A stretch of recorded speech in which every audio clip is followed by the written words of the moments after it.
Hi, good morning, folks. Today, we've got a couple of topics. We're going to talk about for loops, and then we'll move into some of the beginning of methods. I haven't graded your exam yet, so that'll probably happen over the weekend.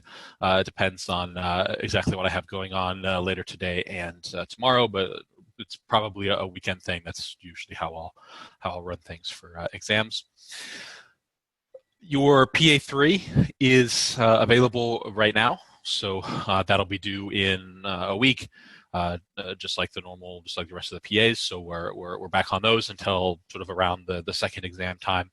And because this week was when we had the first exam, the labs that we're going to be doing will be graded now. So instead of just taking some lab time to work on some examples and mess around a little bit with sort of talking about the homeworks or something, it will be a graded lab. So it'll be similar to the regular PAs. You'll still download a repository from GitHub. There'll be a PDF that sort of comes along with it that gives you instructions. They'll be much shorter than the PAs. Typically, if we were sort of in class, if we were on campus altogether, you would have the sort of 2-hour lab time to work on it and finish it. But since we're obviously not on campus, I'll probably just let you have it or let you finish it by sort of the end of the day. So we'll have our lab time. My recommendation is to come to the lab, finish it, ask some questions, that sort of thing, and then if you need some extra time afterwards or something, you'll be able to have some extra time. Or if your internet craps out or something, we can sort of work around that for the Friday lab. Typically, the labs will only be one part. So the homework so far have had sort of an A and a B part. The labs will only be one part, and they won't be a whole lot of code. If we were in person, it'd probably take you about an hour, maybe, probably less for some of the beginning ones. So they're not meant to be difficult. They're just meant to be something that you have a more strict time limit on. What I will do for the labs tomorrow is we'll break out into breakout rooms into groups, and feel free to work on it together in your group. So the group will be sort of that standard sort of about three-person group. So you can work on it in groups. If we were on campus, I'd have everybody work solo, but I think it'll give you some opportunity to talk to some of your classmates as well. So tomorrow there will be labs, so make sure you are here for that. We'll probably also talk about PA3 slightly as well. I'll probably just mention a couple things with it since I don't plan on doing that today. But for PA3, of course, you'll have the week to do it. Okay, so today, some loops, for loop stuff, and intro to methods. So I want to remind you of while loops. So we talked about these last Thursday. I want to give you a quick reminder and a quick little concrete example here to show you sort of the usual way that you might be using while loops in the future. So a loop in general is used to repeat some sort of task. So there'll be a similar sort of structure to most of the loops that you use, but some of the pieces might be in different places. So in this while loop, we deal with this variable count. So I have my counter variable and I initialize it, in this case, to 1. So I create the variable, I set it to 1, and then I have my loop, my actual condition here that I'm checking. I put it inside a Boolean expression. I say while count is less than or equal to 8. So that's sort of my condition. As long as this is true, then I continue running the loop. And of course, you can run whatever code you want to in the body of the loop, which is between the brackets after the while. And in this case, it's just printing out some values related to count. And then count is incremented. So I'm having count be increased every single time through the loop. So this is a relatively standard way that you would run a while loop. There are other ways as well that sort of we'll see in examples and stuff sort of later on throughout the semester, but this is a relatively standard way. Start with a variable that you're initializing to something, use that variable in a Boolean expression, so count less than or equal to 8, and then each time through the loop you can increment. But The while loop is not the only type of loop. The most common one that you're going to use, so the one that you're going to use in most of the code that you write, is the for loop. When in doubt, when you think you need a loop, the best one to start with, the best one to try first, is a for loop. If you need something a little bit different, then a while loop can work, but for loops are going to be the most common. They can work the exact same way. In fact, any for loop you can actually write as a while loop. They're just specialized in that the syntax in them is a little bit different because it's all sort of self-contained in the beginning of the loop. So as an example, I create that variable count. This loop will do the same thing as the one on the previous slide. I have this variable count. I have for, and then I have parentheses. Within the parentheses, this is all of my conditions, increment, and initialization all together right after for. So I say for count equals 1, count less than or equal to 8, count plus plus. So all of those features that we just saw in the previous slide, all of these individual pieces, they are all contained within the parentheses after for, rather than being spread out. I'm going to go back one slide. Count equals 1 is before the loop in this one. The count less than or equal to 8 is in the parentheses, and the count plus plus is in the loop body for the while. But for the for, it's all at the beginning. It's all in the parentheses after the for. And then we have the brackets and whatever we're going to do inside of the loop body. So all those pieces, the counter variable, the Boolean expression, and the increment are all there. That's why this loop is nice to use, because just by looking at the first line of the loop, you can tell what's going to happen when you actually execute this loop. So this is usually the one that you're going to use. It's going to be the most common loop that you mess with. So the generic form is this: for, and then your parentheses, we have the initialization and a semicolon, the Boolean expression, and a semicolon, and the update. And then in the loop body, we have whatever statements we want, which, again, it could be other loops, it could be if statements, it could be printing stuff, it could be calculations, basically whatever you want for the statements inside of the loop body. Each of these individual pieces runs at a particular time. So the initialization is done one time, so this very first piece is done one time before you ever execute the loop. So as soon as you reach the for loop from your code above, you're going to run the initialization. Update, so the last piece over here, is done every loop iteration after the end of the loop body. So it doesn't happen at the beginning. It happens at the end. So if you're running the loop, you get to this bottom bracket here, you will run the update. The Boolean expression, the middle one, that's checked every loop iteration after update. And it's checked one time after the initialization. So if you come in from other code, so we're coming in from the top, we reach the for loop.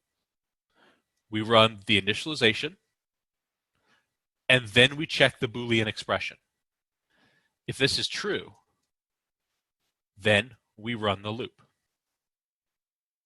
After we hit the end of the loop, we run the update, and we check the Boolean expression again. So that's sort of the flow. Come in from here, do the initialization, check the Boolean expression. If it's true, run. As soon as we hit the end, come back, check to do the update, whatever your update is, and then check the Boolean expression again. If it's still true, then you just keep going. As soon as the Boolean expression is false, then you skip to the end of the loop and continue running the code after. So there's a little bit of sort of maneuvering. You sort of have to get used to how this process works, with how these three sort of pieces interact with each other. But once you sort of understand the process and you see it in a few examples, it should become pretty intuitive. And again, the terminology here, of course, the loop body is what's between those two brackets. So I have this example in Eclipse. It uses a couple things you haven't seen before, and I'm going to point those out. I have some pop-ups that in the slide that do that as well. It's not something you need to sort of use anytime soon. It's just a random number generator. So I'll show you what that does here in a second. So I should have, let's see, I should have that random one here. Yes. So code-wise, there's the scanner. I'm not reading anything in, so the scanner doesn't really need to be here. And then there's this random number generator. It's just a way for me to generate a random, in this case, random ints. Loop-wise, I create this variable I. I do the initialization first. So I equals 1. I check the condition. Is I less than or equal to 20? Yes, I currently is 1. So I run the loop. This is my generation of my random number. It's going to generate a random number between, in this case, 0 and 9. It's going to, even though 10 is in here, it's going to generate 0 through 9, and then it's going to print it out. After it reaches the last bracket, it comes back up to the top and it runs this. So it's going to increment I, so I will become 2. It's going to check. Is 2 less than or equal to 20? That's true, so it's going to run again. So I should get, out of this, I should get 20 random numbers. And the random numbers will be between 0 and 9. So make sure it's saved. And here's all my random numbers. You could count these out, and you'll see that there are 20 of them between 0 and 9. So we got a 0 here, 0 in a couple places. We got some 9s. So that's how this loop is executing. Now, I've declared I here. We could actually check what is I at the end. So I'm going to say printf, and we'll just print out, I'll print out I here like this. And I'm just going to print out the value I. So it's going to be an I colon space, and then I'm going to print out the value of I. It's tempting to say that I is going to be 20, because that's where we stop. That should be the last thing. We're going to print out 20 values, so I should be 20 at the end. It's tempting to say that, but when I run, notice that I is 21. Remember that as soon as we reach the end of the loop, so let's say this was the last time. So in this particular case, I printed out a 2. So I printed out a 2. That was the last number I was going to print. I go here. I come up to the top. I increase I. The last one we print was I equals 20. So that's the 20th value we print here. So this increases to 21. This condition is now false. I is 21. That's what I print. So in case you do want to know what the value is afterwards, you do have to do one more increment before you continue on after the for loop. So the concept here isn't a whole lot different than the while loop. You're still checking a Boolean expression. It's just all the syntax for the stuff you need to increase the value and initialize the value. It's just all in the parentheses here. So the concept isn't a whole lot different than your regular while loop. Oftentimes, sort of style-wise, variable naming-wise, you will see very short variable names for your counter. So you might see I or X or J or K or X, Y, Z. You'll see very short letter names, very short variable names for these. Part of the reason sort of I is one of the common ones is because you can sort of equate that to index. So I being sort of index, your sort of index counter variable, index for an array, for example. So you will see me use I quite often. We will talk about scope in one of the upcoming lectures very soon. For now, I'm going to be creating the variable outside of the for loop completely. Later on, we will be usually creating the variable here like this. This is sort of the normal way that I end up writing these loops. But for now, we're going to write it this way. So for those who've done some other programming stuff in the past, you may not be used to having the variable sort of created outside the for loop, but this is how we'll write it for now. And I have a couple pop-ups here with the random number generator thing. All right, so there's a few gotchas with loops, a few things to remember.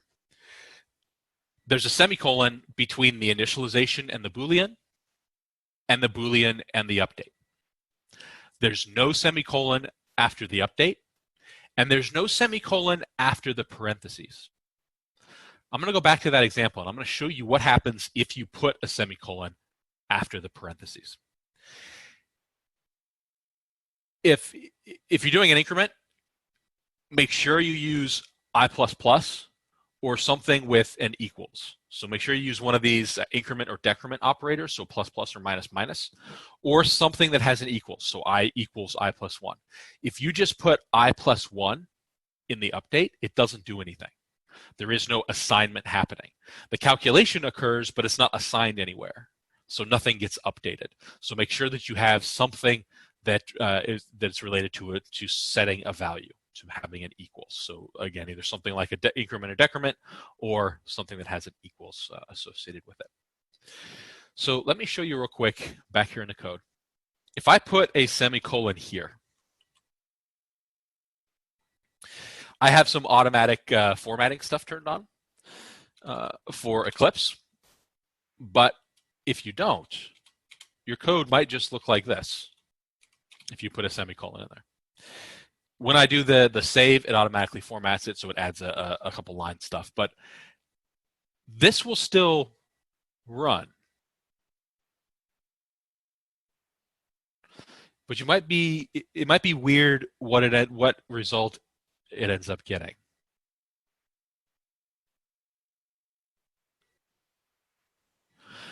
So I get a random number.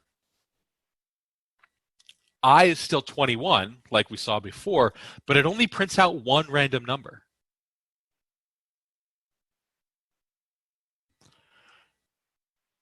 Obviously, the loop is doing something because I is changing. I starts at 1, goes to less than or equal to 20, gets to 21, stops the loop. We print it out at the end just fine, but I'm only printing one random number. So this is solely because of that semicolon. What we've effectively done is this. We've created a for loop with an empty line. So it runs the for loop that just this empty line doesn't do anything. If you only have one line in the for loop, so inside the body, you can omit the brackets, just like the if-else statements. So if I omit the brackets, now all of a sudden I have my for loop with an empty line. It runs through, doesn't do anything each loop iteration, but still increments I.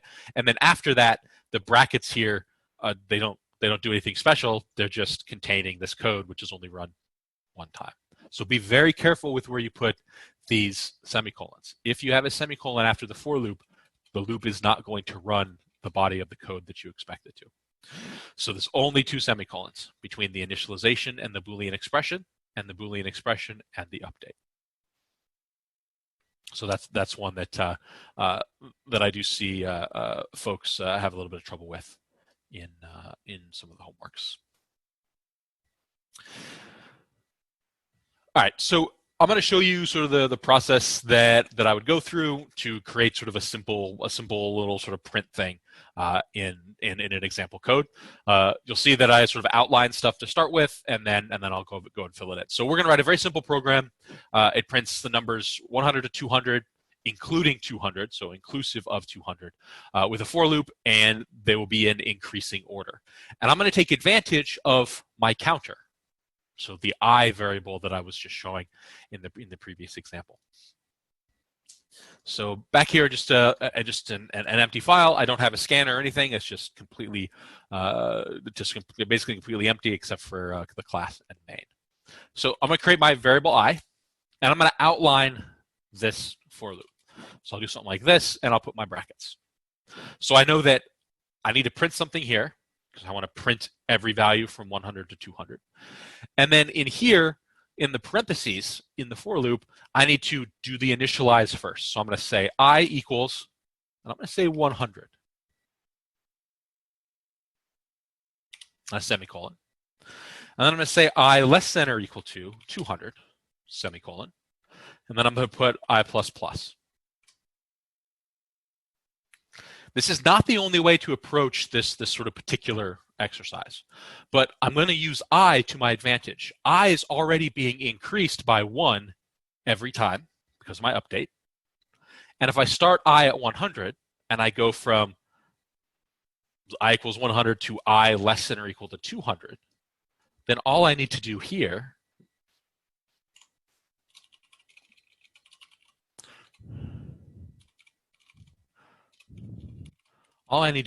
is print out I.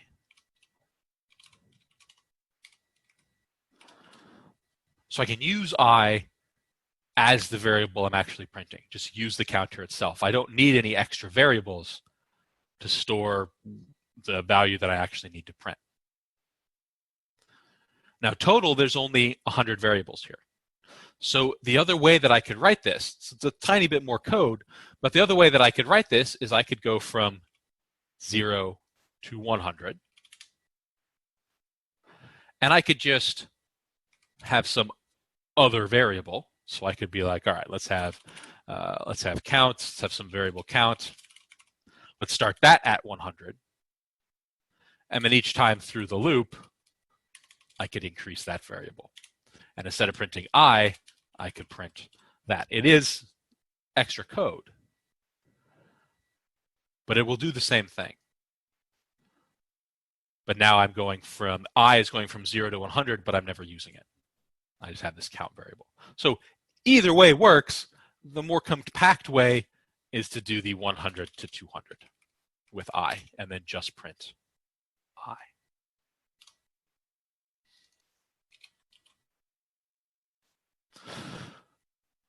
Loops can be somewhat tough to write. If you're not sure exactly how to structure a loop to get it to do what you want, it may take a little bit of trial and error. You might have to think about what does this update need to be? What if I wanted to print out all of the even numbers between 100 and 200? Then I would have to think about, all right, is there a way that I could modify this piece, my initialization, condition, Boolean expression, and update? Is there a way I can change this to print out only even numbers, for example? There's lots of ways there's usually lots of ways to do these sort of programming exercises or figure out how to code a specific type of for loop to get it to do what you want. Some ways require more code, some ways require less code. For this class, it doesn't really matter. So for the assignments you work on, for the labs you work on, I don't care which way you end up doing it as long as you get it to work properly. So you don't always have to use the most efficient way to write a for loop for a particular situation.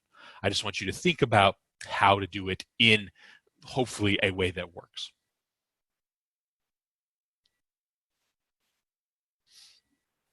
So here's the sort of potential answer for that one, the sort of the shorter, less code version.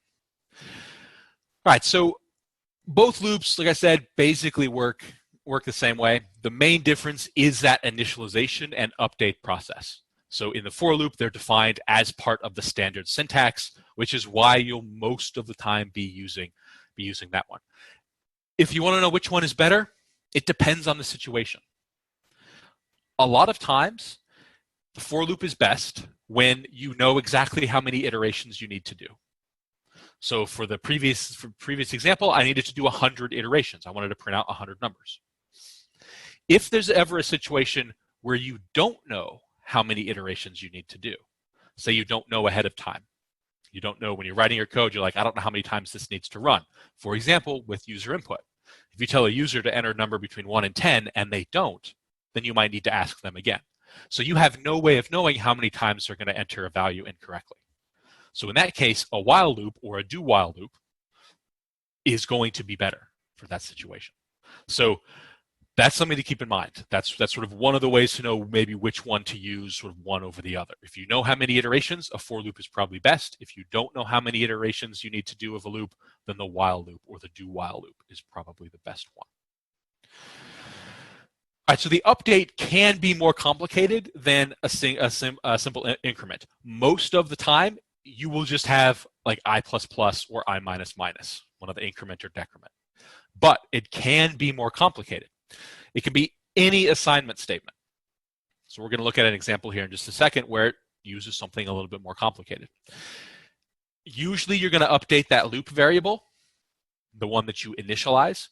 If you don't, you want to be careful for infinite loops, because even though for loops have all of the syntax that you need sort of built in, you can still easily create infinite loops with a for loop. So here's an example of one that's a little bit different than the previous one that we did. We start at 10 and we say as long as x is greater than or equal to 0, then we're going to run the inner part of the loop. The thing to make sure to do is to say for update x minus minus. So x will be decreasing every loop iteration. So this is sort of like counting backwards. We're going to print 10 first, and then 9, 8, 7, 6, all the way down to 0, and then we're done. So if you need to count down in any way, minus minus will work perfectly fine. Here's an example with a little bit more complicated, increment here.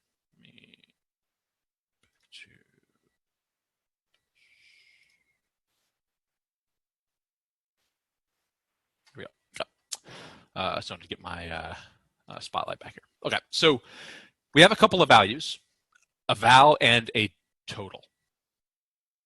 Total starts at 0, val has no number. So the table down here is sort of showing after each iteration, what are these two values? So before the for loop, the total is 0, because that's what I set it as, and val doesn't have a number yet. After the loop initialization, so after this step, then we've got total still is 0, because nothing's changed with total, and val is a 1. Then we check the update. Then we check the condition. So we say val less than or equal to 1,000. Is that true? Yes, val is 1. So we're going to run the first iteration of the loop. So total after the first iteration is going to be 1, because we would have 0 for the current value of total and 1 for the value of val. So that's going to give us the 1. So that's why after the first iteration, we've got a 1 here. Then we hit the end of the loop. So now we run the update. Well, val was 1.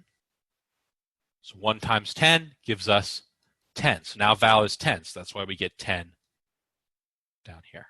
So that's what the table is showing us. What is total after that first iteration? And then after we do the update, what is val? So it should make sense that val is going to be just increasing by a factor of 10 each time. So 1 times 10, when we do it again, we'll get 10 times 10. So that's why we get 100. And then we'll get 100 times 10. So we get 1,000. So that hopefully should make sense. As we continue to increase total, we're going to increase total by val each time. So after the second iteration, total is 11. Because it was 1, we add 10. After the third iteration, we have 111, because we add 100 to it. After the fourth iteration, we add 1,000 to it. And then we no longer satisfy this condition here. Because once we have 1,000 times 10, then we get to 10,000, which makes this condition false. And so we're done. And after the for loop, total was what it was, and val is 10,000. This type of table, where you're keeping track of some variable in the loop and your counter, can be really useful to make sure that your for loop is doing what you expect it to do. I still use these. So if I'm not sure if my updates and the calculation I'm doing in the for loop is sort of working the way I want, if I'm unsure about that, then I will start writing out a little table like this. And I'll just work out a few iterations, just like this, to see, is this doing what I want? Are the values making sense for the calculation that I'm doing? So don't hesitate to pull out a piece of paper or pull out a notepad on the computer or something where you can just type in a few of these values. Do a couple of the quick calculations to make sure it's working. So if you're in doubt at any point, you're either writing code yourself where you're not sure if it's working the way you want, or you come across some code that you don't really understand how the values are changing in a loop. This is the best way to figure it out. Write out a little table. and just sort of take it sort of one step at a time. All right, so we're going to do one more little exercise here, and then I think we'll switch over to methods. I will have a sort of exercise that will break off to at the end of the lecture that deals with both the topics that we talk about today. Okay, so this one is to write a program that prints the powers of 2 from 1 to a billion. And I'm not going to use the math.pow function.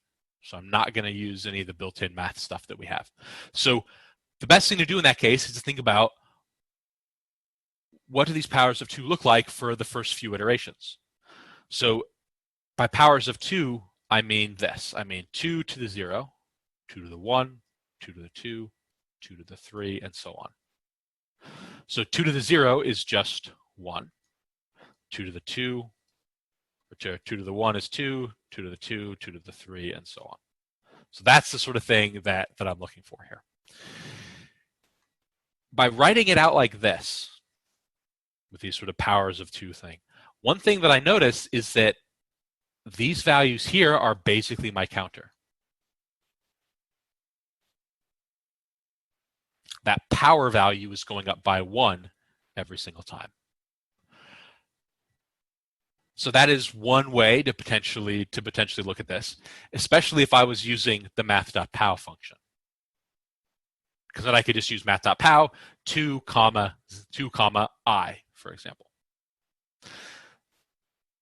So you could write it that way to start with, to be like, all right, let's just see if that works. But I specifically say don't use math.pow. So we got to think of another way to use this. This is potentially going to be a little sort of non-intuitive, potentially. So I'm going to write the sort of the beginning of the for loop out first, and we'll see if we can think about what the actual update is going to be. Because the other thing I want you to note here is that if I take the first value and I multiply by 2, then I get the next value. If I take that value and multiply it by 2, I get the next one, and so on. So every single time I'm multiplying by 2. So that can give you a hint of another way to write this that doesn't use math.pow. So again, there's usually multiple ways to approach these types of problems. Which one you use, it depends. A lot of times it doesn't matter. But if I give you some specific instructions, don't use something specific, then you may be sort of forced into a particular way of solving a problem. So let's go back into Eclipse, and I'm going to delete this one. And I'm going to create a variable called x. So this is going to be the value that I print out. So if I outline my for loop, I'm going to actually print it out like this. I'm going to say printf, and I'm going to print out x and a new line every single time. So it's just going to be something simple like this. I'm going to do my initialization. X equals 1. And since I'm printing x, if we look back at the problem, I want to print the powers of 2 from 1 to a billion. Well, if x is my counter, and it's the thing I'm printing, then I can say x is less than or equal to a billion. There's going to be 9 zeros after the 1.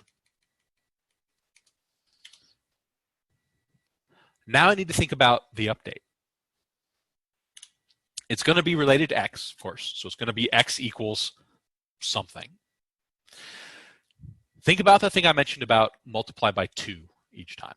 So x starts as 1. I'm going to print 1. What do I need to do to that 1 during the update? I need to multiply it by 2. So if x was 2, what do I need to do the next time? I need to multiply it by 2 again. So I can take a little bit more complicated update. X equals x times 2. So every single time after I print it, it'll be multiplied by 2. That sounds pretty good. That sounds just like what I mentioned here. X goes in as 1, multiplied by 2. Next time, another 2, another 2, another 2, and so on. All the way up to where a billion would be. So if I try it here's my 1, 2, 4, 8, 16, 32, 64, and so on. You'd probably recognize some of these numbers here as we go up. And then we get to over here, 500 million or so, and then the next one would be over a billion, so we don't worry about printing that one out. So these more complex updates, which this one's not too complicated, it's just a multiplication, but these more complex updates than just a simple increment can get you much more complicated outputs as well. And it can take a little bit of thought to come up with something like this. If I just give you a problem like this and I say, print out the sequence of numbers that starts with this up to whatever, a billion, it might not be obvious the way to do it. So I don't expect you to sort of know right away that, oh yeah, the loop needs to look like this. It takes practice. And that's what some of the exercises you work on together, and the homeworks and the labs, all of that combines together to give you some of that intuition, so that it's much easier to figure out what you have to do in situations like this. The point of this exercise was to show that you can basically put whatever you want here, whatever you need to put there, as long as there's an assignment, as long as there's an equals. Right, and then that a couple of lines is on the slide as well.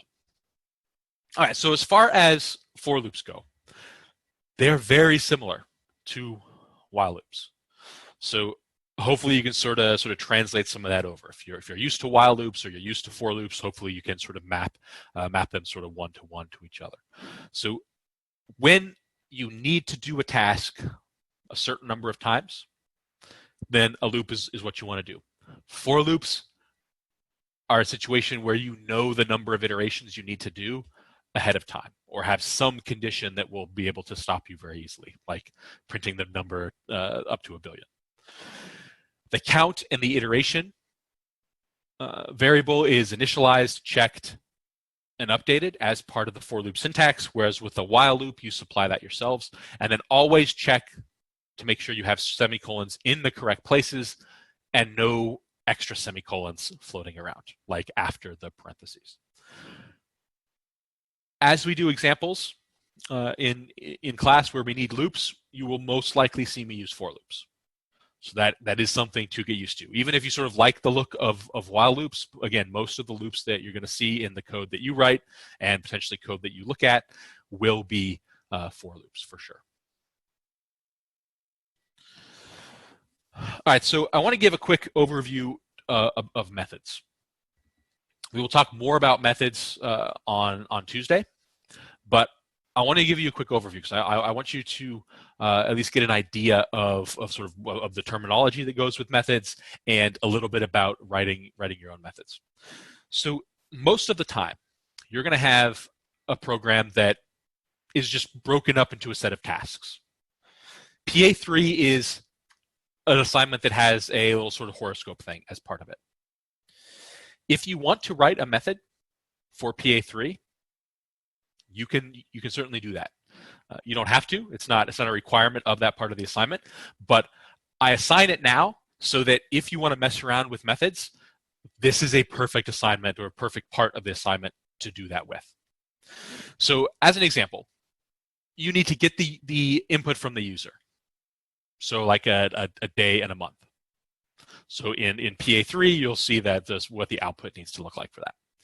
And then based on that input, you're going to determine an astrological sign and output the horoscope. So sort of our standard, get some input, do a quick calculation, get some output. Those individual tasks, though, getting input from the user, and then, say, determining the sign and some output, you can actually separate those out from the main program.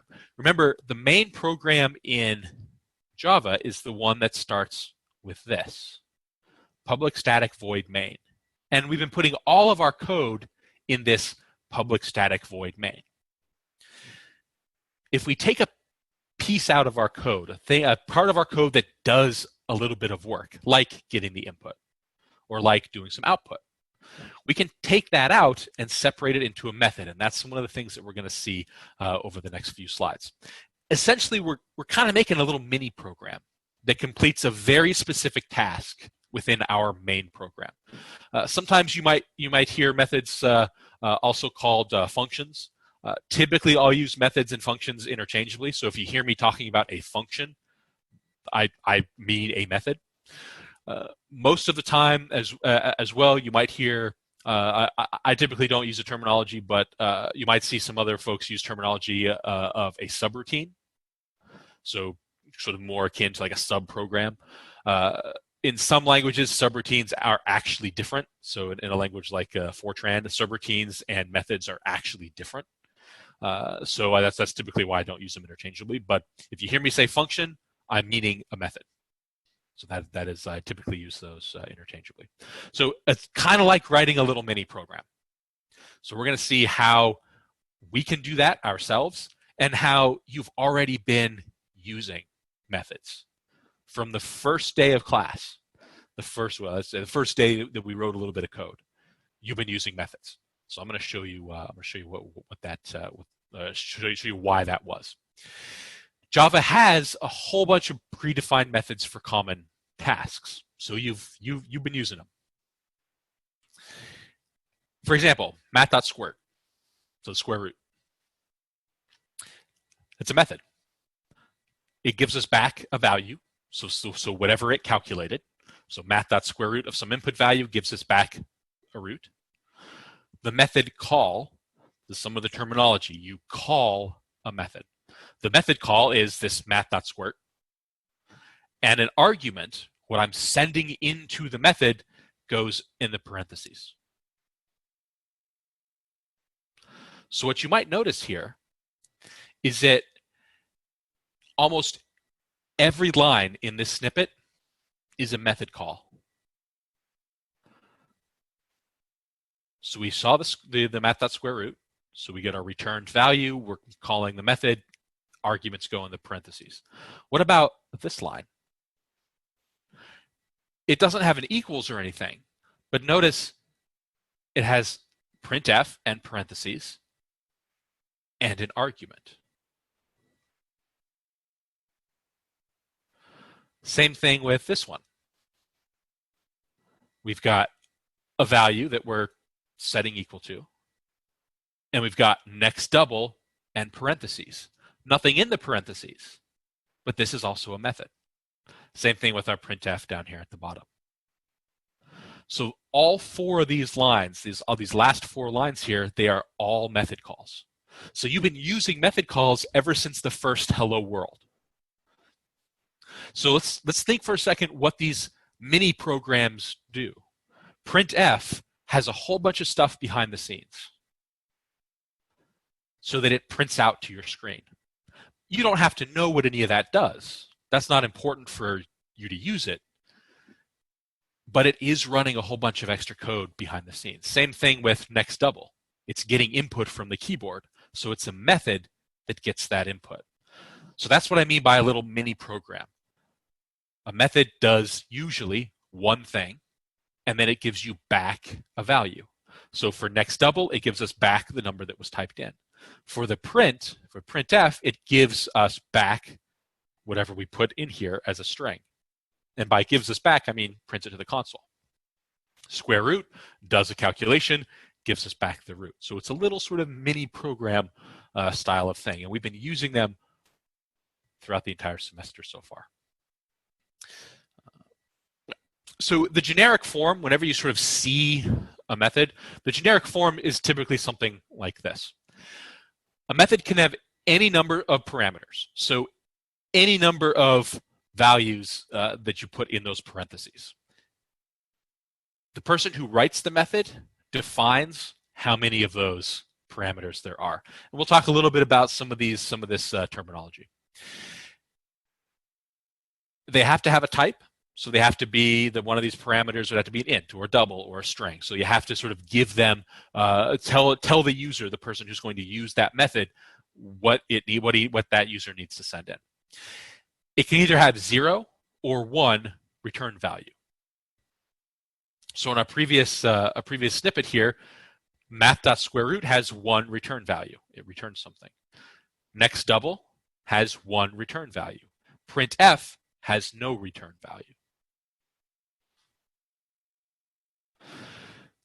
The return value is usually the result of the method. the result of the calculation. The square root computes the square root for me.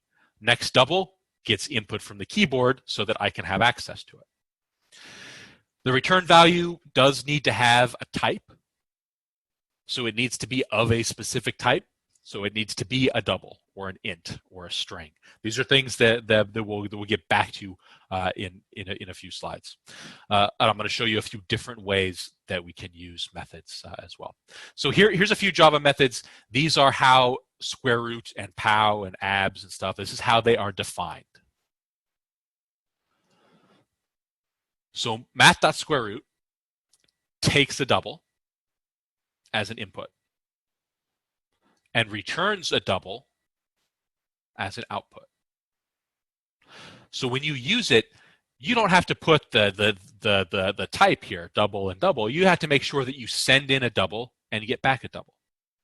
Math.pow takes two doubles. So when you do math.pow, you put in, say, a 5 and a 2. And then it gives you back a double, in that case, 25. So if you see the definition, or the in this case, the terminology would be the signature of a method, it will always tell you what it returns, what the name is, and what it takes as arguments. So the return type is always first, the method call, the way that you actually invoke this method, call this method, and then whatever the parameter list happens to be. A few more examples of usage. We saw the input.nextDouble, for instance, but I want to show you this one here. Notice how I'm going to print out a double and a double. I send in number. That should make sense. We've been doing that sort of printf a whole bunch. But notice the second one. I do the call.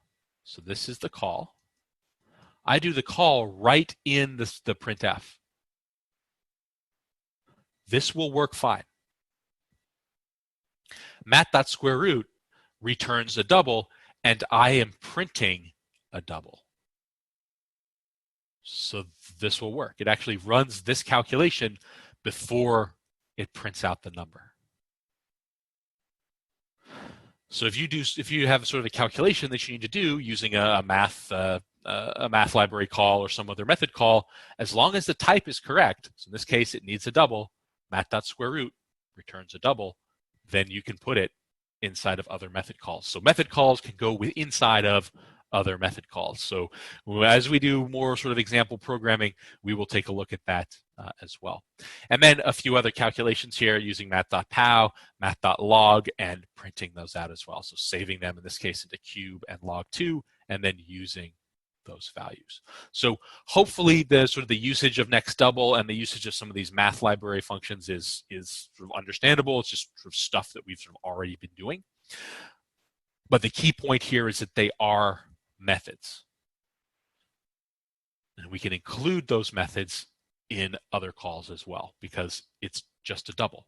It returns a double, so the call is a double. There's a little bit of terminology that goes with this as well. Parameter typically refers to the list of variables that the method requires. So the thing that's in parentheses. We say the parameters, we need a double and an int for the parameters.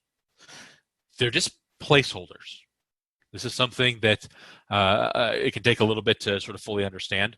So when we do a quick example, I will point this out a little bit more. Arguments refer to the specific values that you send into the method. So if I'm sending if I'm using math.pow and I send in a 5 and a 2, those are the arguments that I'm sending in. The parameters for math.pow are a double and a double. But I'm specifically sending in a 5 and a 2. those would be the arguments. And I mentioned this last one here. Sometimes functions, procedures, subroutines, typically those are interchangeable. Most of the time, if you hear me say functions, that is an interchangeable thing with methods. I don't usually use the other two. Okay, so this one is a very simple one. It's just using math.pow. And in just a second, we are going to see how we can create our own methods. So I'm going to sort of outline this and sort of show you and mention a few things about just using methods in general. So this, let me go back to the slide here. So this says, write a program that prints the value for 2 to the x. So it sounds pretty familiar to our previous exercise.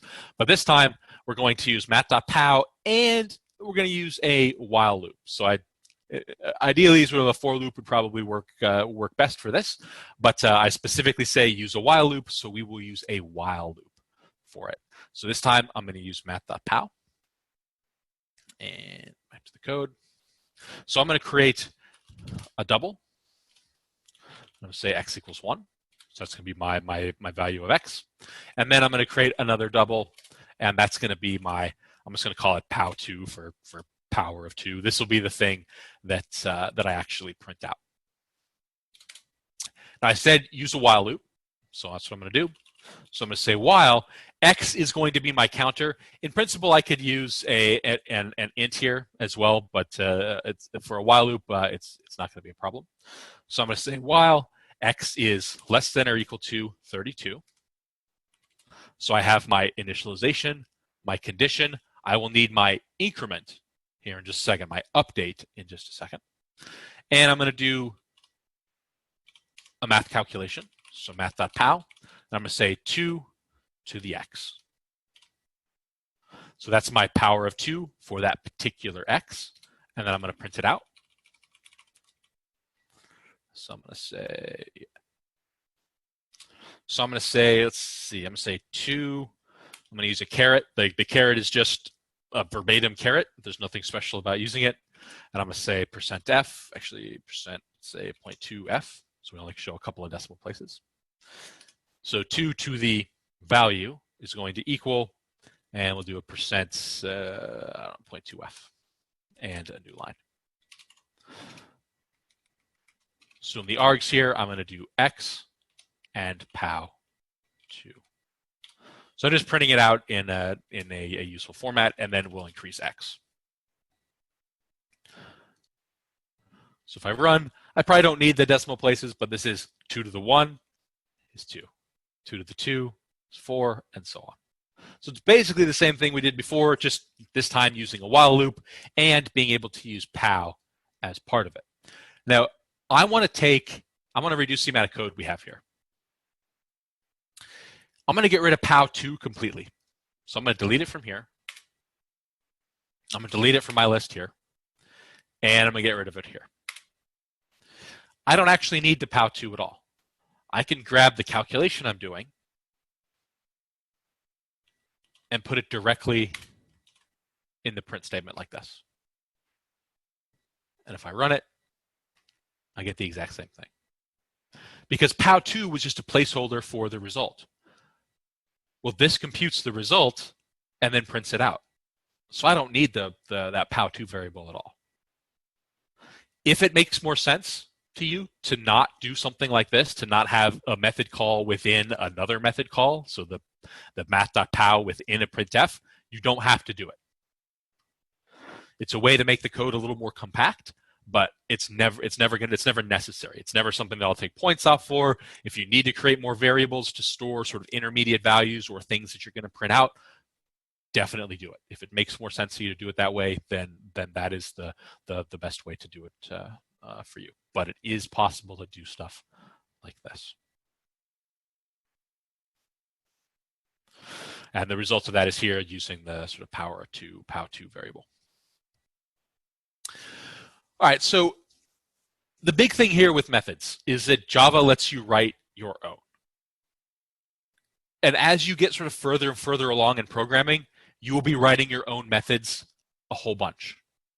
Most of the time, you'll be writing your own methods. one of the useful things about writing your own methods is that you can reuse them over and over again.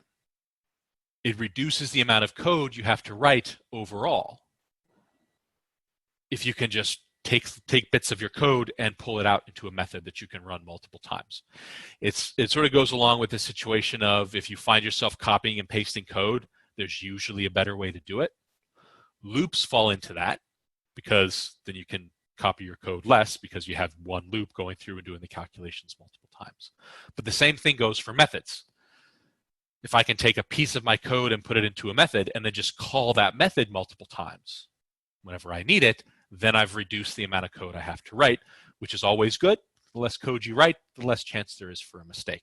So if you find yourself copying and pasting code, it's useful to look at some potential for loops, maybe methods, and in the future, classes that we'll talk about later on in the semester. All right, so all the methods you create are going to have a signature and a body. You define these. So the signature includes the method name, the parameter list, and the return type. The body is just like a loop body. It's just between two brackets, and it's the Java stuff that you're going to execute when you call that method. So here's an example. This is the method. This is main. So there's a few things to point out here. Public static. For now, we will include public static in front of all of our methods. That will not be the case forever, but for now, just make sure you put public static if you make your own method. Then we have the return type. This isn't a type you're used to seeing. The only place we've really seen void is right here in main. Void means there is no return type. It's not a double, it's not an int. This is where you would put double or int or something if you needed to return an actual number. Void just means there's nothing to return. Then there's the name of the method, say hello. So if I want to call that method, like I do up here in main, I need to type say hello. So the method call is this. So when my program executes, so it starts up here in main, it runs to this point, I call say hello. Then it runs the method itself, and then it continues on. So this will print out hello. There are no parameters.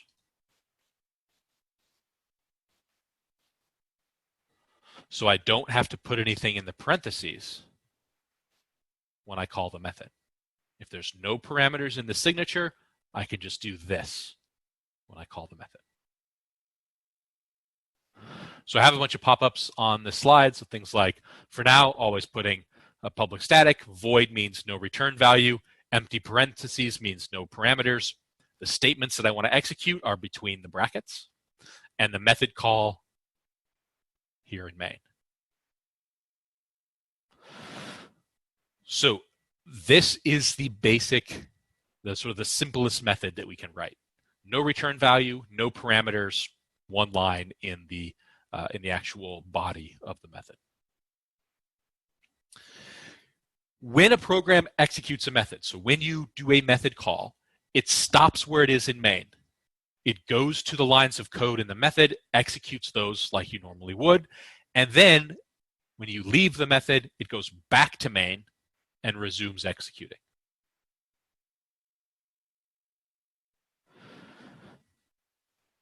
The little pop-up I have here is, why might this be useful?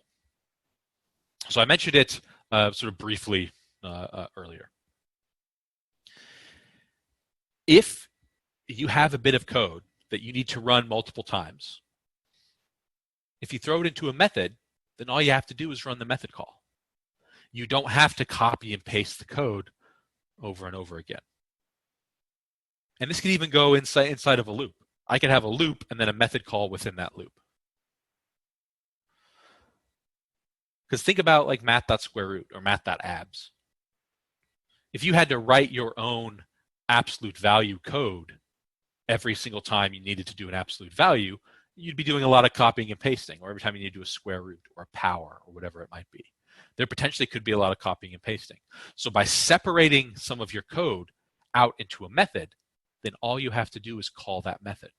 You don't have to write all of the code that's in the method multiple times. So being able to stop where you are in main, run the method, and then go back to main is going to be one of the things that allows you to write a lot less code. Here's another example. This is just a main that prints out an approximation for pi. So I create a variable called pi. Here I have pi equals and then my method call, similar to our sort of math.square root version. So notice in the signature of the method, we return a double. So whenever I call get pi approx with no parameters, so just empty parentheses here, I need to return a double. That's what this line tells me to do. I return literally a double. So a return statement is how you tell your method, this is what I want to return when you need to send back a value. So I'm returning 3.14159. So up here, this 3.14159 gets sent into pi, and then I print out pi. So think of it kind of like catching the value. If I have a return type, I need to return a value in the method. Then I need an actual variable to catch that return value. So that's what I'm doing with the pi equals. I'm catching that 3.14159, and then I can use it wherever I want to. So this is the sort of no parameter, one return value. So no parameters here, one return value. So here, so I have pop-ups here. Doubles means return a double, and then this line right here returns the actual double itself. A method must have either 0 or 1 return value. If it has 0 return values, that's when you use void. When it has 1 return value, it has to have a type. So we saw the double, but you can have a int, a string, whatever return type you want. As long as it's a type, you can return it. And those things, again, are defined as part of the signature. The return statement is specifically telling the method, you need to return this. And it has to match the type. So if I say I'm returning a double, I need to return a double. If I try to return a string, then it's going to give me an error. What you return can be pretty much anything you want as long as it's of that type. So it can be a constant, like we just saw with the 3.14.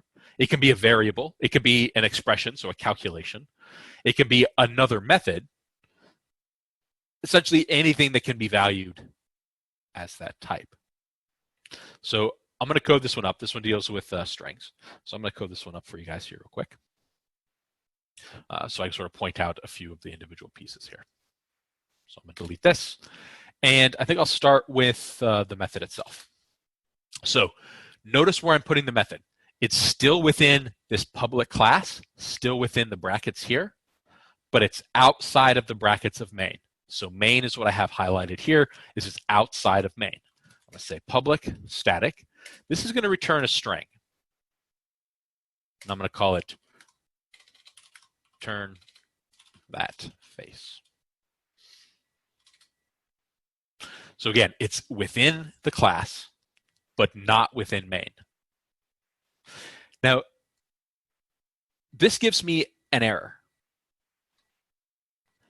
If I hover over, it says this method must return a result of type string. So because I haven't actually returned anything yet from this method, it shows up as an error. But that's okay, because I intend to return a string from this. So I'm going to create a string called oldface. And that's just going to be a little frowny face like this. So create a string called oldface. And I'm actually going to use a method that works with strings. You don't have to sort of fully understand what methods are available for strings, but I'm going to show you one here real quick. So I'm going to create another string called newFace. And this one is going to be oldface.replace. And it's going to allow me to replace a character. So it has to be a character, so I have to use single quotes.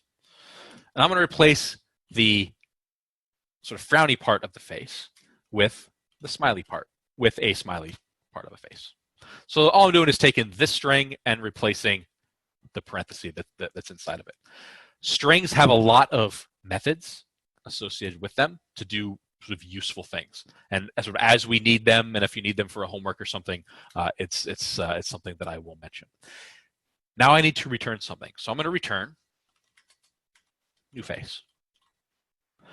So I need to return a string, and notice what Eclipse does for me. It actually highlights. It says, oh, you're returning newFace, that needs to be a string. And of course it is a string. So my method, when it runs, will create an old face, replace the parenthesis in the old face to that sort of new happy face, and then return that happy face. So I'm going to create a string called s. I'm going to say s equals turn that face. Remember, I need to catch the value. So I'm returning newFace from the method whenever I call it. So I'm going to catch that into s. So turn that face, it'll run, catch the value into s, and then I'll print it out. The character for printing a string is just %s. And then I'm going to use a new line after that as well. And my s in there.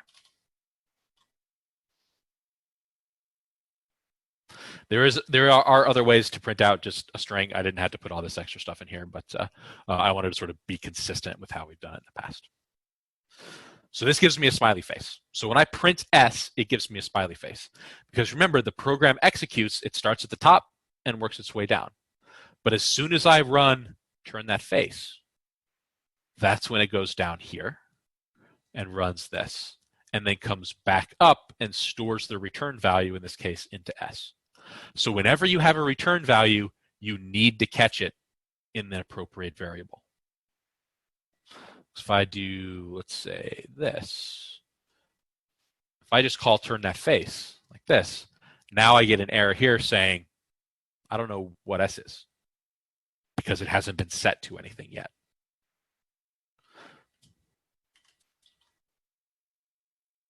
So that's the idea for writing your own methods. Put them outside of main, so it's its own sort of separate thing. Make sure you give it a return value if it needs one, and then make sure you return a particular value.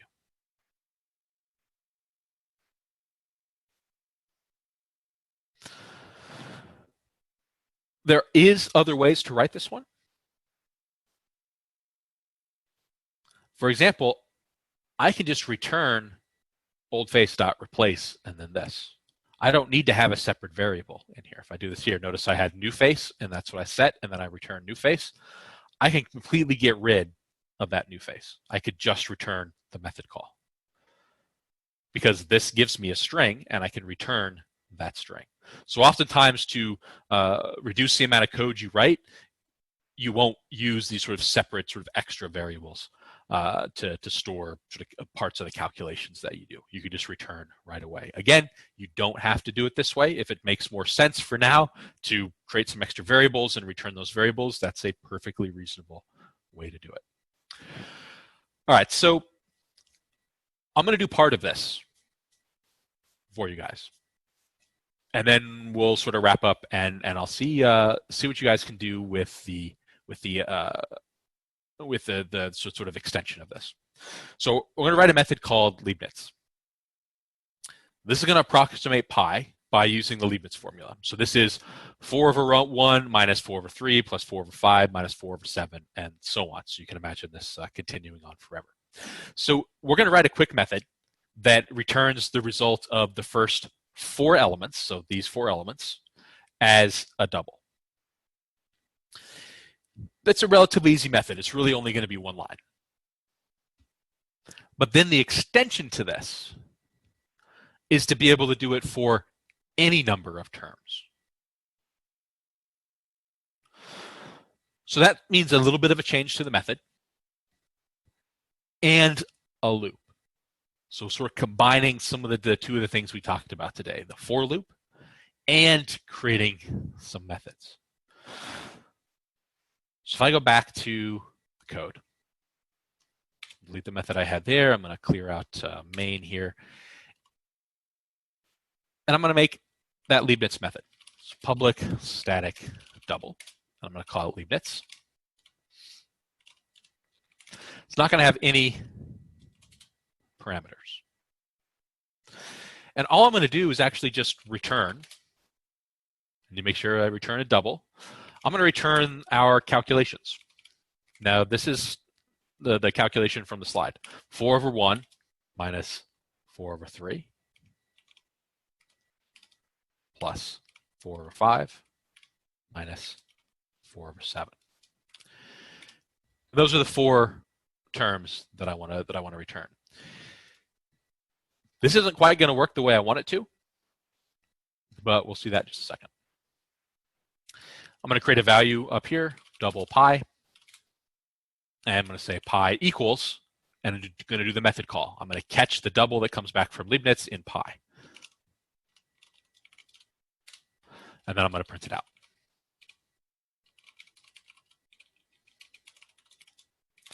So say pi equals and a percent, I don't know, 0.6f. I could just use percent %f, I guess. And then a new line. So if I run this, you would hope that you get something close to pi. 3 is probably not close enough. Think about the reason why. I need this to be doubles, but I've just used integer division because I copied it directly from the formula I have here. So if I want to make sure there's doubles, I should put in some point zeros here. And I'm just going to put it in the numerator. You can put it in both the numerator and the denominator, which is fine. But I just want to make sure that one of these runs here is, or one of these numbers here is a double for this to work better. So 2.89, not quite what we want, but it does have an actual double here, which is actually nice. We need more terms. This needs to be expanded out more and more and more. So the extension to this, so here's that original one. The extension to this is compute as many terms as you want. So there's 2 changes you can make, and I don't have the sort of extension code in here. Potentially we'll talk about it next time, but we'll see. So we don't have a whole lot of time left, so I might leave it for one of the examples when we do methods next time. Think about how you might go about doing this.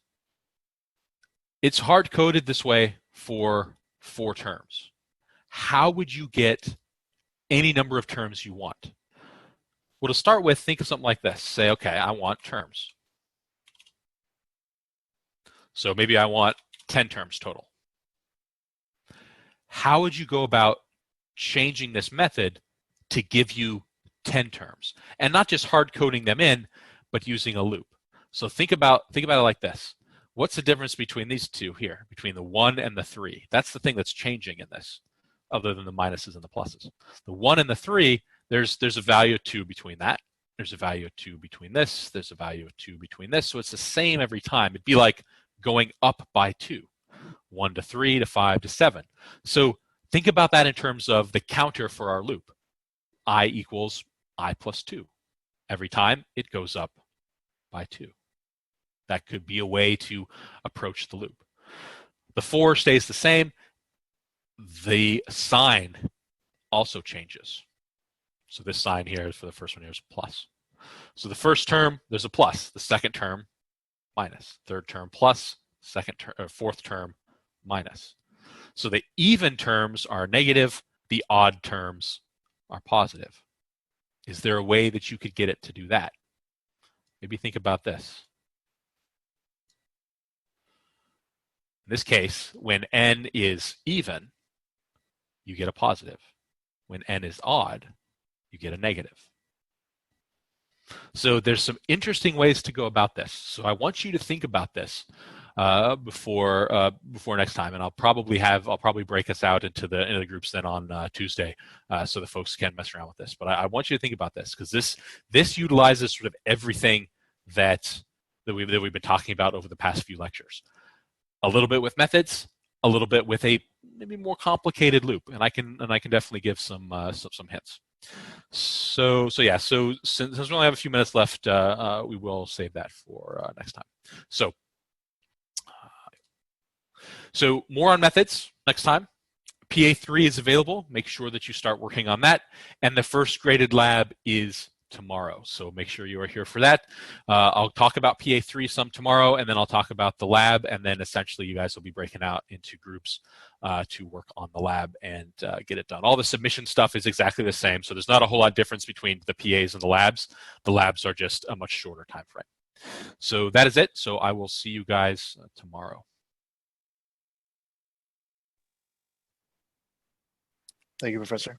Yep. See ya.